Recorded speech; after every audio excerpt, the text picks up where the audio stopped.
రామ్జీ పేరు పెడితే, మహాత్మా పేరు మార్చి రామ్జీ పేరు పెడితే వచ్చిన ప్రాబ్లం ఏందని ఒక ప్రశ్న వస్తుంది. నీకెందుకురా పేరెందుకు మారుస్తావురా?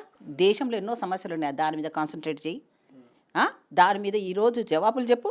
దమ్ము లేదు దానికి.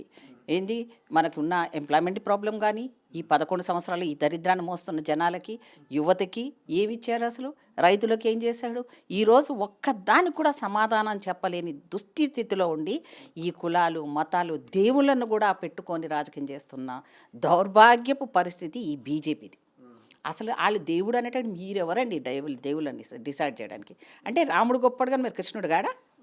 అంటే కృష్ణుడు దేవుడు కాదా? మరి ఆయనను మీరు నమ్మినప్పుడు ఆయన ఫాలో అయిన ఒక్క సిద్ధాంతాన్న మోదీ పాటించారా మీరు చెప్పండి? మరి ఆయన భార్యను ఏకపత్ని వ్రతుడు అన్నాడు. మరి ఈయన భార్యనే దగ్గర పెట్టుకోకుండా ఉన్నాడే. మరి ఆయన ఈ హిందూ సాంప్రదాయంలో ఉన్న మొట్టమొదటి తప్పు ఒకటి. రెండోది, వాళ్ళ అమ్మ చనిపోతే గుండు కూడా చేయించుకోలేదు. రెండో తప్పు.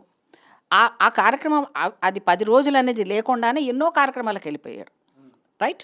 హిందూ అని చెప్పి ఈ దేశాన్ని హిందూ దేశంగా డిక్లేర్ చేయండి రా బాబులారా అని నేను అశోక్ సింఘాల్ గారిని అడిగాను, తొగాడియార్ గారిని అడిగాను.